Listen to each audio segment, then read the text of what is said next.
I stood there, transfixed. I didn't move. I didn't return the hug. I just stood. She held me for a while, but it seemed like forever. Then turned, opened the door and left.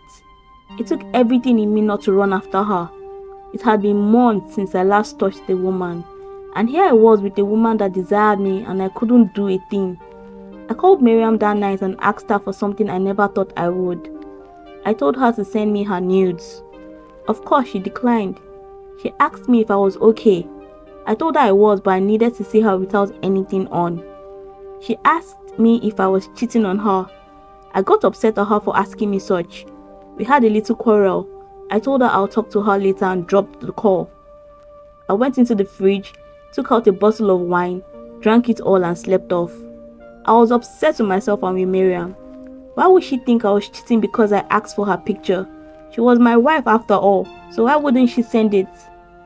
I couldn't think straight in class, so when I got home, I called her, but she didn't pick up. Later on, I tried calling, but she still didn't pick up. Was she okay? I wondered. Early the next day, I called, and when she didn't pick up, I left her a message and I went to class. After class, when I didn't get a reply, I called again and she still wasn't picking up. I sent a message to her sister, asking her if her sister was alright. She told me she just saw her sister not quite long ago.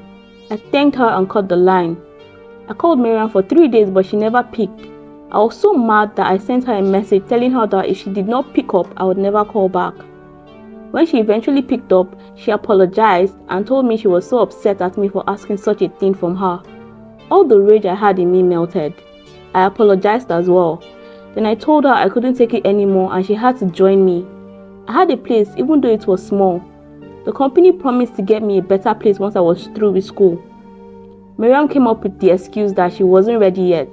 She still had to put 1 or 2 things together at the restaurant before coming. Now it was my turn to wonder if she was not having an affair. But I didn't ask her because I wasn't ready for another world war. So I asked instead how long it would take her to get ready. She told me to give her a year. A year? I asked in annoyance. She pleaded with me to understand that she never planned on moving abroad before we got married. I told her I couldn't wait for a year. I gave her 6 months to get prepared and come join me in the UK. She told me she would think about it. I told her I wasn't asking. She got upset and told me she would talk later and cut the call. I was mad as hell. I went to the fridge and brought out another bottle of wine. This time I took half and dozed off. I hadn't seen Alex in a while, and for some reason I wasn't even bothered. It was better I didn't see her. I started hanging around with the guys in my class. Most of them were on scholarship like I was. Others were also working class like I was as well. We would hang out and drink and I would hear all sorts of wild stories of their lives in the UK. I was gradually losing it.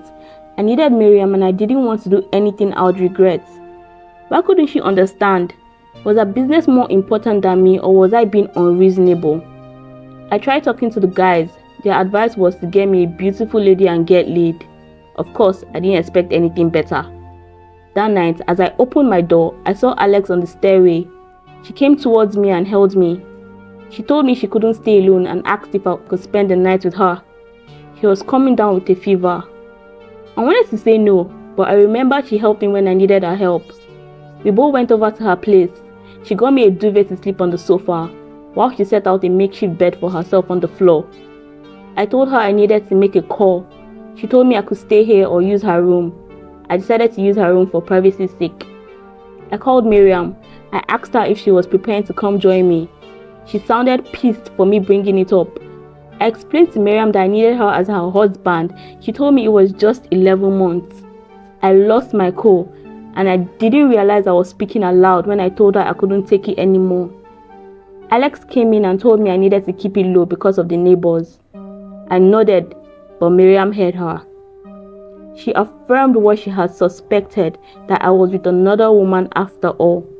I tried explaining to her that she was my neighbor and I was only helping her out. Miriam didn't listen to me. She cut the call and didn't pick up for a week. I blamed myself for staying over at Alex's place. I told myself I was going to avoid her like the plague after I made up with Miriam. It was my convocation day. I had invited Alex and some other friends out for a drink afterwards. I was hoping she wouldn't come, but she did. I was happy she came. She joined us at the local pub for drinks. We drank and danced the night away. I was finally done. My company had set up a position for me at their branch in the UK. I was so happy I called Miriam to tell her. It came with a better apartment and pay. It was already 3 months since I asked her to join me, but she was adamant. I packed into my new apartment. I bade Alex farewell, and she told me she would miss me. I hugged her, and she pecked me on my cheek. I was going to miss her too, but I didn't tell her that. 3 months later, and Miriam was still on with her excuses. This time around, she was taking care of her mother, who was very ill. I understood her, but I also knew she had sisters that could do so as well, but I didn't bother dragging it out. It was my birthday, and the staff at my office decided to celebrate it. They ordered a cake and drinks.